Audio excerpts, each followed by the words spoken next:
Hi everyone, welcome back again to my YouTube channel. My name is Osereme, and if you're seeing me for the first time, thank you so much for being here. So today I'm going to be sharing with you guys how I made this long oversized kimono jacket. And for those of you who are interested in going into ready to wear, because I know not everybody is interested in corsets and bustiers and all of that kind of things, you guys can definitely check out all those videos, simple ready to wear shift dresses and kimono jackets like this. These are things that you can actually start with, and they're very easy to make. So if you're interested in learning how to make this particular kimono, keep on watching. And if you're still yet to subscribe to my channel, please hit on the subscribe button and let's get started with this video. So guys, for this tutorial, I'm going to be making use of this fabric that I got from Hollandtex. I'm going to be using 4.5 yards. So guys, I'm going to use a piece of paper to quickly explain to you guys how to go about the folding of your fabric. Your fabric usually comes in two ways. You have the longer side and the shorter side here. So you're not going to be folding from border to border like this, which is the shorter length. Instead, you're going to be folding from the long side like this. So this way, you'll be able to get the full length of your kimono without having to join it. So once you've folded with the length you want your kimono to be, the next thing you're going to do is to fold it in again. This time you folded your fabric into 4. But if you're working into a fabric that has a pattern that when you fold it like this is not going to look okay, you will need to actually fold it the normal way and then join at the end. But if you are working with a normal fabric that the patterns, no matter how you fold it, is not going to look weird, you can fold it with the longer length like this. So that way, the length of your kimono is just going to go straight without you joining anything. So for this particular fabric, I was able to fold it into 4 from the longer direction. Okay, this is the upper neckline area, and then this is the length of the kimono. I didn't have to join anything. So from the shoulder area, that's the upper fold. If you measure down, it gives me the length that I want this kimono to be. It's very long. You can see it's almost the same length as my tape rule. So now I'm going to turn this over as I folded it like this so that the neckline area will be towards me, so that it will not be hard for me to draw all the lines I want to draw. So now that the folded edge is facing my direction, I'm going to go ahead now and draw out my neckline and armhole. So from the center here, I'm going to go in by 3.5 inches for my neck width. I'll mark it here, and then I'll mark 1.5 inch for now for the neck depth. I'm going to be drawing out the front neckline separately later. So I've joined the 2 points together to give me a round neckline. And now for the sleeve, normally if you're making a short kimono, whatever you have left here is supposed to be enough for us to get the sleeve. But for an oversized long kimono with long sleeves, we'll need to join some extra fabrics to the sleeve area. But for now, for the sleeve width, I'm going to come down from the top by about 13 inches for the width of my sleeve. I'll mark it here. Okay.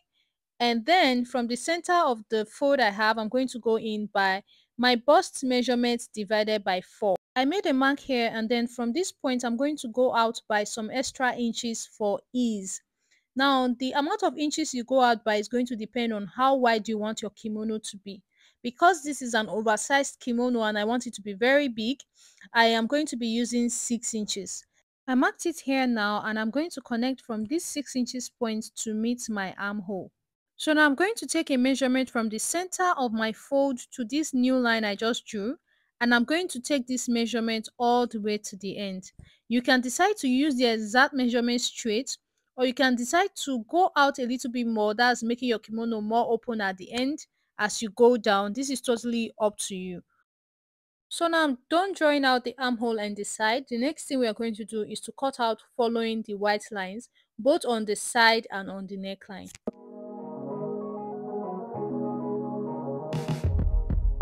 Let me take you back to a time when love was as precious as diamonds. So guys, I'm done cutting this out now. This is the front and the back cut out together, and this is what the full length of my kimono is looking like. I'm just going to trim off the ends as well. I gave it a lot of allowances at the end, so even though I cut this off, my kimono is still going to be very long. So guys, now that we're done cutting it out, I'm going to determine the length I need to add to the sleeve I already have here. So from the center of this fabric, I measured half of my shoulder measurement and I made a mark there. So from that shoulder measurement, I am going to take the measurement I want the full length of this sleeve to be, which is 24. So I counted the excess on my tape to know the exact inches I will need to add to this sleeve that is already here to complete it to the length I want it to be. Now for the neckline area, remember that we've only drawn out the back neckline, so we have not done the opening that we need to do in front.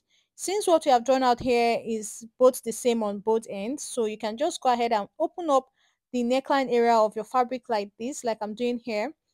Open it up from the center and it's going to look exactly like this. It's nothing special that I'm doing here. So just fold it from the center and you have the neckline looking like this in the middle.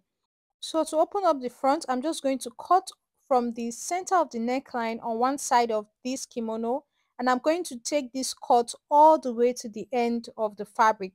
So that way I've created an opening for the front area.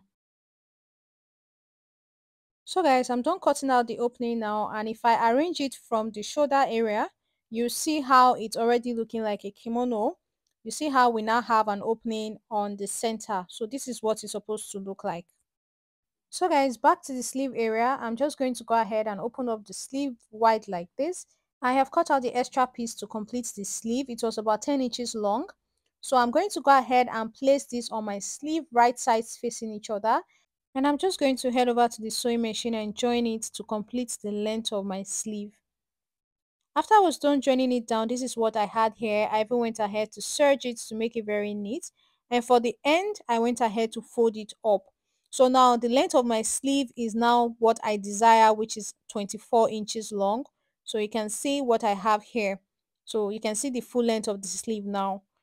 So guys, now that the sleeve is done, the next thing I'm going to do is from the sleeve area through to the armhole and the body of the kimono, I'm just going to go ahead and pin it down so that I will go ahead and stitch down the sides of this kimono on the sewing machine. Where if you search, you will find it.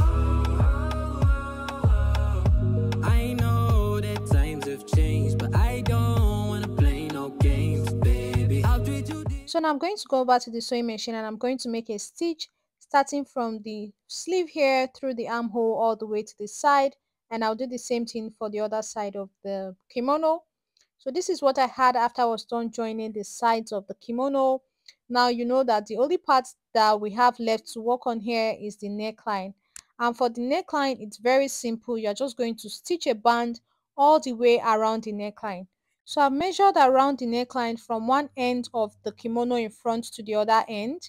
And the measurement I got was around 3 yards. So that was what I used for the length of this band that I cut out. Now for the width of the band, I have about 4¼ inch here. I already ironed this band in a fold, as you can see. So it's going to be very easy to just stitch this band around the neckline. So from the end of my kimono, I'm just going to place this band all the way through. So I will start from the very end.